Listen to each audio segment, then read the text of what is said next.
semana começou com os primeiros trabalhos em Brasília da equipe de transição do presidente eleito, Jair Bolsonaro.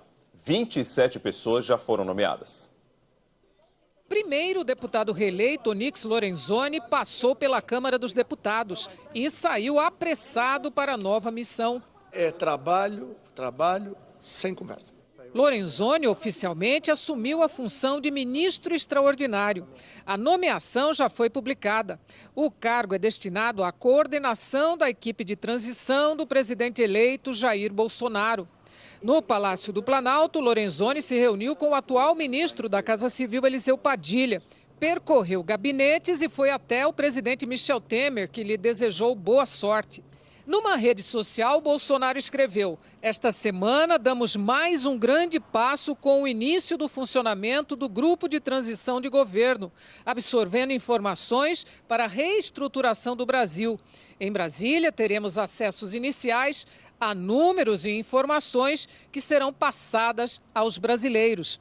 A sede da transição no Centro Cultural Banco do Brasil está cercada de segurança. Além da Polícia Federal, homens da Força Nacional vigiam o lugar. E Onyx Lorenzoni já estreou a sala de transição, com os primeiros técnicos da equipe e ao lado dos futuros ministros da Defesa, General Augusto Heleno, e da Ciência e Tecnologia, Marcos Pontes.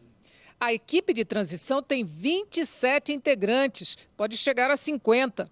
Onyx Lorenzoni anunciou que serão 10 grupos técnicos: desenvolvimento regional, ciência, tecnologia, inovação e comunicação, modernização do Estado, economia e comércio exterior, educação, cultura e esportes, justiça, segurança e combate à corrupção, defesa, infraestrutura, produção sustentável, agricultura e meio ambiente, saúde e assistência social. A publicação dos primeiros nomes para que possam ter acesso ao e-Governa, que é o sistema que nos permite trocar informações com o atual governo, e deveremos, já até o final da semana, ter a equipe ampliada com os novos nomes que vão ser apresentados. A prometida redução da máquina administrativa, passando de 29 para 15 ou 17 ministérios, não é uma engenharia fácil.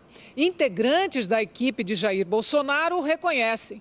Terão muito trabalho. Quando está prevista uma redução significativa de ministérios, essa transição ela será naturalmente bastante elaborada. Precisa ter muito entendimento entre as duas equipes. A predisposição do governo Michel Temer é favorecer todos os dados, todas as condições para que essa transição ocorra tranquilamente, com um apoio total, e isso vai nos facilitar muito o trabalho. Mas eu tenho certeza que vai ser trabalhosa. Entre os números que serão entregues para a equipe de transição estão relatórios do Ministério da Fazenda que detalham os gastos em áreas essenciais como educação e saúde.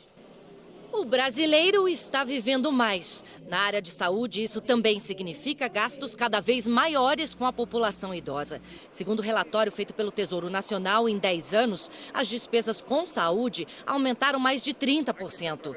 Mas isso não se reflete na qualidade do serviço por causa da má gestão. Um desafio que não é só de um governo, afirma esse professor. A população não envelhece em um governo, ela vai envelhecendo ao longo do tempo. Então, nesse sentido, a pressão que existe hoje, ela vai aumentar. É claro que, havendo um crescimento da economia, havendo uma maior disponibilidade de recursos, mais receita para a área de saúde, é possível fazer esse equilíbrio, mas é muito importante também gastar direito. Na área da educação, os gastos praticamente dobraram nos últimos 10 anos, segundo o relatório do Tesouro Nacional. Jair Bolsonaro se reuniu hoje com os embaixadores da China e da Itália. Um dos assuntos foi a extradição do italiano Cesare Battisti. O presidente eleito já disse que é a favor da medida. E hoje, a Procuradora-Geral da República, Raquel Dodge, pediu que o Supremo Tribunal Federal dê prioridade ao julgamento do caso. O embaixador da China, Li Jinzhang, chegou à casa do presidente eleito Jair Bolsonaro por volta das 9 da manhã, acompanhado por diplomatas e uma tradutora. O encontro durou menos de uma hora. Durante a campanha, Jair Bolsonaro fez críticas sobre a relação do Brasil com a China, que é o nosso maior parceiro comercial. Ele disse que os chineses não deveriam ter permissão de possuir terras ou controlar indústrias essenciais aqui no país. A comitiva deixou a casa sem dar declarações. Jair Bolsonaro também recebeu o embaixador da Itália, Antonio Bernardini, disse que a conversa foi sobre as relações históricas entre os dois países e também sobre a possibilidade de extradição do ex-ativista italiano Cesare Battisti. Jair Bolsonaro já disse diversas vezes que é favorável à extradição de Cesare Battisti. A Itália está pedindo a extradição do Battisti, o caso agora é discutido em frente do Supremo Tribunal Federal. Esperamos que o Supremo vá tomar uma decisão em um prazo de tempo mais curto que possível. Não tem que perguntar a mim qual é a ideia do presidente Bolsonaro. Ele acha que tem a mesma ideia que eu tenho sobre o caso. Battisti foi condenado à prisão perpétua pela justiça italiana por 4 homicídios na década de 1970. Ele fazia parte do grupo Proletários Armados pelo Comunismo. Em 2010, o Supremo Tribunal Federal autorizou a extradição, mas afirmou que a decisão caberia ao então presidente Luiz Inácio Lula da Silva. E Lula negou a extradição de Battisti. A Itália recorreu ao STF. No ano passado, o ministro Luiz Fux deu uma liminar a pedido da defesa, garantindo que Battisti fique no país até que o caso seja julgado. Em março, a Procuradora-Geral da República, Raquel Dodge, emitiu parecer afirmando que o governo pode rever a decisão. Hoje, ela pediu que o Supremo dê prioridade ao julgamento, que ainda não tem data marcada. Jair Bolsonaro já tinha falado sobre política externa na semana passada. Ele disse que pode transferir a embaixada brasileira em Israel de Tel Aviv para Jerusalém. Hoje, o governo do Egito, país árabe que apoia a causa palestina, anunciou o cancelamento de uma visita oficial que o ministro das Relações Exteriores, Aloysio Nunes, faria ao país nos próximos dias. Fontes ligadas à diplomacia egípcia afirmam que o motivo foi a declaração sobre a mudança da embaixada.